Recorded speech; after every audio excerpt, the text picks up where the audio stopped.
Men bu manzarani ko'rib, meni o'zimni ko'zim quvnab ketdi-da. Sizlar bilan yana bir bo'lishkim kelyapti. Bir chekkadan tushuntiraman. Xo'p. Mana bu Yangi O'zbekiston bog'idan o'tgandagi Tabraska. Tak, chapga Bochkaga ketiladi, o'ngga Bardamko'lga. To'g'riga o'sha parkingga qarab mana bu yo'l ulanib ketadi. Va bu yerga o'sha boy ketgan deb Bardamko'lga ketadigan yo'l katta.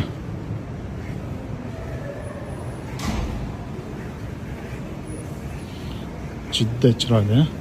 Bitta asosiy narsani aytib ketay. Yangi Toshkent asosiy yo'llardan biri mana shu yo'l bo'ladi. Bu Olimpiskiy garodok bilan aeroport orqasidan kesib o'tadigan asosiy yo'limiz. Mana ko'rayotgan bo'lsanglar, o'rtada metrolari, o'zi bu hududda metro, yo'llar, suvlar, yashil hududlar hammasi maksimal darajada hisobga olingan. Shaharda eng chiroyli joylardan biri shu. Bu yerda esa yana bitta ko'rayotgan bo'lsanglar, bu imoratimiz 100 qavatdan baland bo'ladi degan taxmin bor.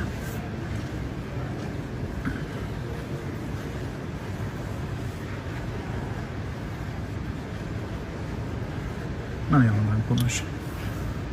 Shahar ichida shunaqangi darajada suv ko'p bo'ladi. Yashil hududda endi ko'rasiz. Bu hudud o'zi ekologik toza, ya'ni premium klassdagi hudud bo'ladi.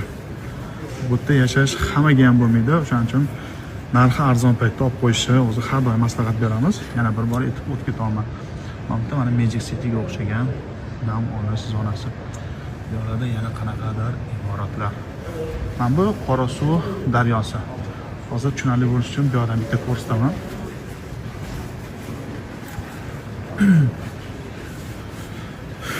Yangi bozorda kirishdagi bu birinchi chorraha. Chapga o'sha nimaga Chirchiqqa qarab ketadigan, o'ngga Darxonga, Usmonobodga qarab ketadigan yo'limiz va mana bu Qorasuv daryosi. O'zi Chirchiq daryosi bilan Qorasuv daryosining o'rtasida quriladi. Bu birinchi bosqich, ya'ni 6000 gektarlik proyektning maketi. Mana bu joyi o'sha Qorasuv daryosining bo'yiga tushadi. Bu dam olish zonasi. Juda chiroyli.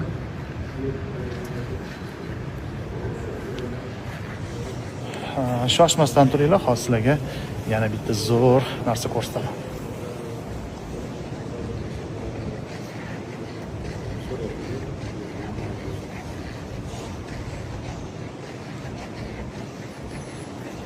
Bunimiz albatta faqat yo'l bilan bog'liq chizmalar. Mana bu eski Toshkent bo'ladi, bu yog'i Yangi Toshkent bo'ladi.